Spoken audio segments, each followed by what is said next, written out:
So you just raised and harvested the very first rabbits from your homestead, but now you need to cut it up and make it into something good. Right after dispatching your own animals, this might be the most difficult and intimidating part of raising rabbits. You need a recipe that is easy and will convince your entire family and maybe some friends that they like rabbit. In this video, I will show you how to cut and cook a whole rabbit, plus how to cook some of the organs and how to make your own bone broth. If you haven't already, make sure you check out my video on how to dispatch and process a rabbit. No matter what animal I am cooking, I always put it in a brine first. I put about 1/2 to 1 full cup of salt into 1 to 2 gallons of water, and that sits in the fridge for 2 to 3 days. This enhances the flavor and tenderizes the meat. Plus, rigor mortis sets in about an hour after butchering, and if you freeze or cook your rabbit during this time, it will be stuck as permanently tough. After mine is in the brine for a couple days, I either cut it up for the freezer or cut it up to cook it. I'm going to show you how I cut the rabbit up. I have done this several times and I'm still not good at it. There are people out there who can cut a rabbit into 7 pieces in less than 30 seconds. That is absolutely not me. I highly encourage you to go check out other videos from people who are way quicker at this. You should be able to break the pelvis and then run your knife right between the leg and the spine, no problem, without hitting any bone. What trips me up is that artery is a little bit tough, and instead of just slicing my knife through it, I second guess it. And like here, I ended up just twisting the leg so that way it would pop off and I wouldn't have to run my knife through there. It works, it just doesn't look very professional. The front legs are the easiest part for me. You can easily see where their shoulder blades are and then guide your knife underneath that. And today, while I had my camera out, it felt like I was on extra hard mode because both of my kids were in the kitchen and they wanted to have their little fingers up here on the dirty cutting board. They wanted to touch my camera and they were asking about 700 questions. So if my hand movements look a little frazzled, that is why. By the way, anytime anyone sees me cutting meat on a wooden cutting board, they always ask if that's safe. Wood is naturally antibacterial and antimicrobial. Wood is naturally dry, so it just sucks the moisture out of anything that sits on top of it. So about 99.9% of bacteria put onto a wooden chopping board will begin to die within minutes because they've been just dehydrated. Any bacteria on a wooden cutting board. I don't like plastic cutting boards because for one, you're going to accidentally ingest some of those microplastics, and two, any cracks in that plastic is going to harbor the bacteria where it's going to grow. Anyway, here we're cutting off the belly meat. The first 2 from my first rabbit are going into the bone broth. The other 2 are going to go into a bag in the freezer. I have a bunch of them already saved up, and later on I'm going to use those to make jerky. Now I'm running my knife underneath the ribs. This separates the back straps from the ribs.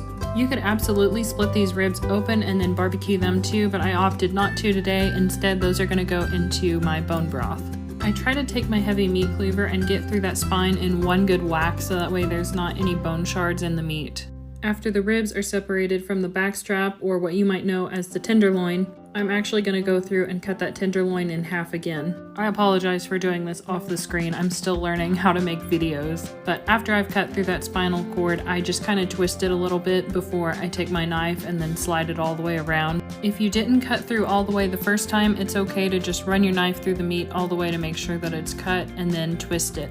That will keep any extra sharp bone shards out of your food. It also helps to hold one side and then let your knife slide through so the other just falls to the table. You saw that I had 2 rabbits in that 3-day brine, so now I'm going to take 1 and freeze it. I was just trying to get all this in one shot for you guys. When you go to wrap it up, don't put it on your cutting board because then the paper is going to get wet from that. Normally I transfer it to a dry spot before I put on my freezer paper.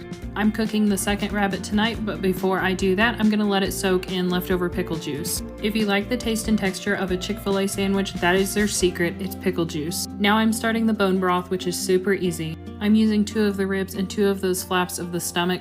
I also had some frozen rabbit meat from some of the last meals I made. You can roast it in the oven first, I just choose not to.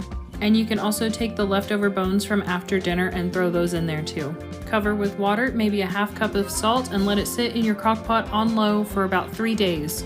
Strain it and freeze the broth, and then take those bones, crush them up, feed them to your chickens or the garden.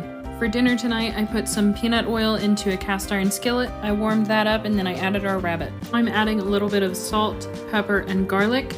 I ran out today, but I would usually add a little bit of paprika here too. But you know which seasonings you like and you know about how much you like to add to chicken, and it's going to translate very well over to rabbit. It's okay to do what you're used to. What I'm doing here is just searing the meat. That's going to give it a really nice crunch on the outside while maintaining the juiciness on the inside. And this rabbit meat is going to puff up and drink a little bit of this peanut oil. I'm also making baked macaroni and cheese, plus a little bitty short loaf of honey bread, and some sweet corn to go alongside this barbecue rabbit and the fried liver and onions. I added a little bit too much peanut oil, so I poured some of it off in a bowl. Don't pour it out like this near an open flame, be smarter than me. Sometimes I just trust my own abilities a little too much, and it seems to work out for me, but please be safer than I am. I'm adding Kinder's brown sugar barbecue, but I have to say I think their gold barbecue is a little better. I like to add and spread a few layers on before putting it in the oven. I baked this about a half hour, but depending on your oven, the size of your rabbit, and what kind of a skillet you're using, this could go anywhere from probably 25 minutes to an hour. This ended up working out perfectly, so my bread, my corn, and my macaroni and cheese was finished all at the same time as my barbecued rabbit and the liver and onions. The liver, kidney, and heart also sat in a 3-day saltwater brine in the refrigerator. I will show you how to cook the kidneys and the heart in another video. For the liver, I'm adding some salted butter to a skillet and heating that up. Then I'm adding onions. If I had fresh garlic, I would add that here too. I added a half cup of flour to this plate, and then I added salt, pepper, and garlic.